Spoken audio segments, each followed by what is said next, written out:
And hello, YouTube, and welcome back to another episode of The Zone TV Movie Entertainment with me, your host, Jonathan, once again bringing you my thoughts and review for tonight's episode of The Flash, Season 8, Episode 5, Part 5 of Armageddon. Okay, so, if you haven't caught up to the Armageddon special of The Flash, spoilers ahead. So, go back, watch it, come back here so we can discuss it. Okay, so, we all know from last week's episode, Barry went to the future, finding out that Eobard Thawne once again changed the timeline for the better for himself. You know, making Iris be the one who's in love with Eobard. You know, making everybody believe that Barry was the Reverse Flash and he was the terrorizing force that basically created Armageddon for the worst part of it. So Barry had to go back in time to reset the timeline again to prevent, you know, Reverse Flash from doing all his little, for basically fixing what Eobard Thawne did. All went well. Everybody kind of got back to normal, where Joe was back alive. We did get to see Joe come back, so that was kind of cool. We got to see basically everything feel normal. But normally, when every time Barry fixes the timeline, something ends up happening where you're like, okay, is it back to normal? Is there going to be any little hiccups here or there? Is somebody not going to be married to somebody or whatever? Well, everything for the most part went very well. Back to normal. Everything's, Iris is with Barry. Caitlin's by herself, as usual. You know, Allegra's there. Chester's there. They're all, the whole team is there. However, Reverse Flash becomes a problem again, but this time not in a threatening way, but more of a how can I say this? He needs help kind of a situation. He starts, you know, basically getting erased from existence. And normally you're thinking, Barry, you know, will let this happen. True and no. I mean, the man has been through a lot from Eobard, and he knows how evil he is. However, having one evil and then doing evil, it doesn't make it right. So he had this a decision to make with the team, and it's a good thing he did it too, because honestly, normally Barry would have probably just done this on his own and, you know, mess up the timeline again. But he decided have the team be a part of this decision for him, with him, to either let Eobard Thawne survive or either make him survive by helping him or let him die. That way, if he dies, he can't come back no more. Timeline officially would erase him from existence, and there would be no more Eobard Thawne. Sounds simple. But like I said, Barry had to make the decision to either destroy him for good, get rid of his mortal enemy, or basically become what Eobard Thawne made him to be. Basically, he erased him. He let him be erased.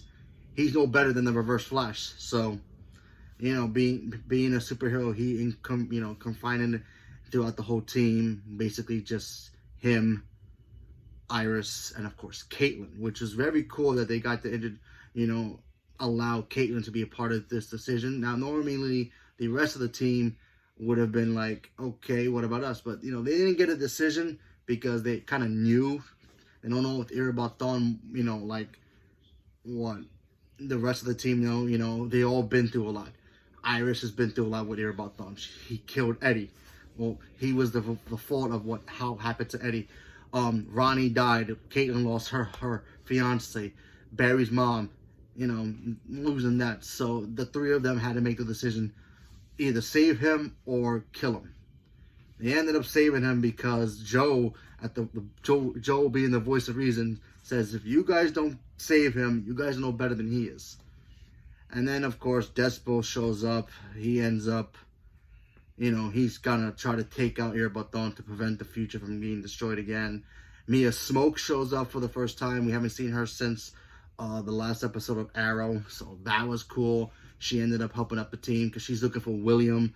Because if you guys remember the last episode, you know, she was looking at Oliver's statue. Her and her brother got kidnapped.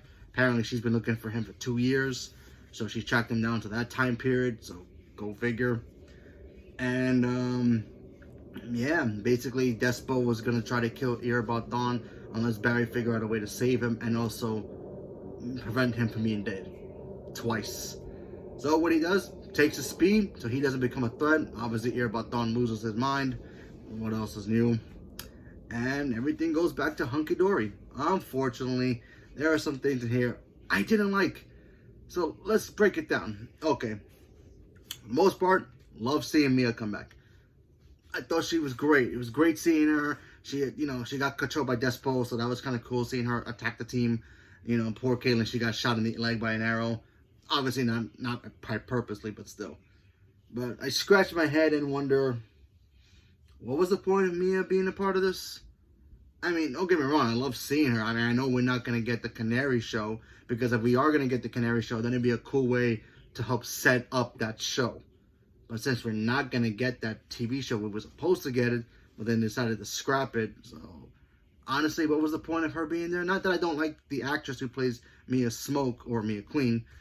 I love her. She's great, but if she's not going to get her own show out of this, or be a part of any other show, maybe The Legends or something, I hope she does, then there's really no point of her being here. And the rest of the Crisis, the whole show overall, was good. I liked this crossover. I really thought it was great. Minus the whole fact that they decided to put in all these other characters that had nothing to do with the story at all. They were just there for just for ratings, honestly.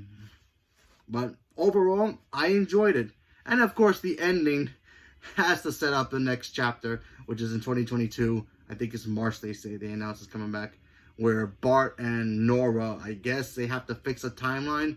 I guess the timeline in their future gets messed up, so they got to go back to all the time periods. So we're going to see Ronnie again. We're going to see Eddie come back. So they fix him. They would fix Reverse Flash again. You know that's eventually going to happen. So the circle continues.